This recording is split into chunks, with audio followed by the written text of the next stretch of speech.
Bhairava cinema title ఎట్లా ఉందో భైరవ అని మనకి చాలా రోజుల తర్వాత మళ్ళీ ముగ్గురు హీరోలతోటి ఒక సినిమా వచ్చింది. మనోజ్ అన్న, నానా రోహిత్ గారు, బెల్లంకొండ సాయి గారు ముగ్గురు యాక్టింగ్ చాలా బాగా చేసారు. మళ్ళీ ముగ్గురు హీరోలకి కంబ్యాక్ అని చెప్పొచ్చు. అంటే ఇక్కడ మెయిన్ చెప్పాలంటే డైరెక్టర్ గారికి ముందుగా హ్యాట్సాప్ చెప్పాలి. ఎందుకంటే డైరెక్టర్ గారు ఎంత బాగా తీసిన సినిమా, అసలు ఎక్కడ కూడా బోరింగ్ లేకుండా అందరి సీట్లలో కూర్చోబెట్టేసిండు. అంటే ఎక్కడ కూడా బోరింగ్ లేదు. ఒక ఫ్యామిలీ సెంటిమెంట్ తీసుకున్న, ఒక కామెడీ తీసుకున్న, ప్రతి సీన్స్ మనం ఎంజాయ్ చేస్తాం. అంటే ఎక్కడ కూడా మనకు బోరింగ్ లేకుండా బాగా తీసిండు. మెయిన్ చెప్పాలంటే మన ఇక్కడ బెల్లంకొండ సాయి అన్న నిజంగా చెప్తున్నానా హ్యాట్సాప్ అన్న యాక్టింగ్కి. ఒక కమల్ హాసన్ చూసినాం, ఒక విక్రమ్ చూసినాం. బెల్లంకొండ సాయి అన్న ఒక కమల్ హాసన్ చూసినాం, ఒక విక్రమ్ చూసినాం, తర్వాత కాంతారా ఆయన చూసినాం, తర్వాత నిన్ను చూస్తున్నాం ఆయన యాక్టింగ్లో.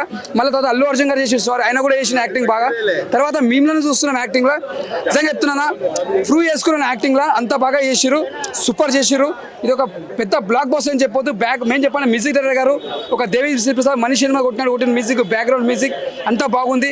సినిమా మాత్రం ఒక చాలా బాగుంది. ఇది ఒక ముగ్గురు హీరోలతోటి ముగ్గురు కంబ్యాక్ అని చెప్పొచ్చు.